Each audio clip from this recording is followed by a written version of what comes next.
Asalaamu calaykum.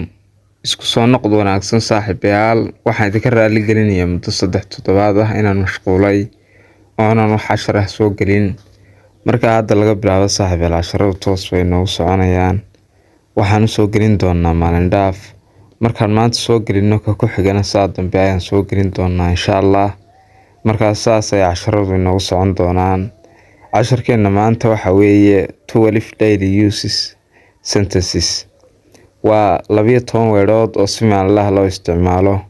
Haddii aad ku cusub tahay kanaalka Baro Luuqad Cusub, nagu soo biir oo taabo subscribe, muuqaalkan like saar. Ku soo dhawaada casharkeena maanta. waqtigaaga iyo maalintaada iyo xooggaaga iyo cilmigaaga iyo aqoontaada iyo hantidaada iyo garaadkaaga iyo waxaad awood leedahay oo dhan waxaad ku isticmaashaa waxa ku anfaca.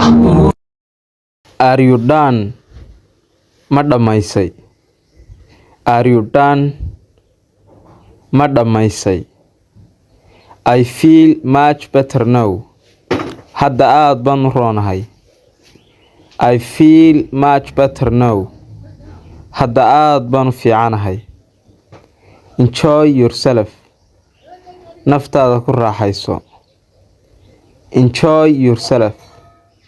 Naftaada ku raaxayso. I really apologize. Runtii waan raali gelinayaa. I really apologize. Runtii waan raali gelinayaa. You are going too fast.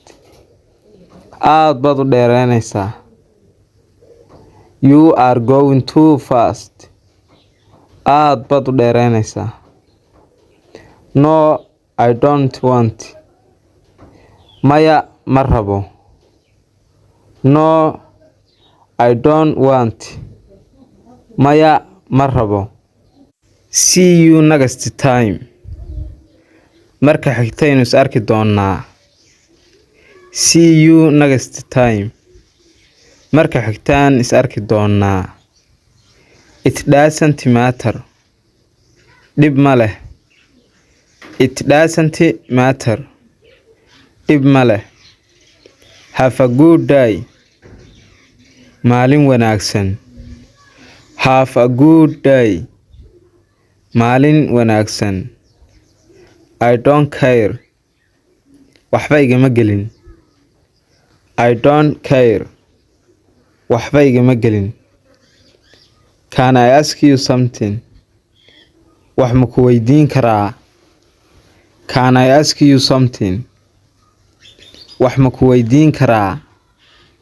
Catch you later. Mar dambaan is arki doonaa. Catch you later. Mar dambaan is arki doonaa. Waxaynu soo gaadhnay dhammaadkii muuqaalka. Haddii aad halka soo gaadhay aad baad mahadsan tahay. Haddii aad weli channelka subscribe saarin, fadlan hadda saar. Una share garee saaxiibaad leedahay waa anfacaya. Casharkan oo PDF waxaad ka helaysaa Telegram channelkeena oo linkigiisa soo dhigay description-ka muuqaalkan iyo sidoo kale commentiga ugu sarreeya muuqaalka.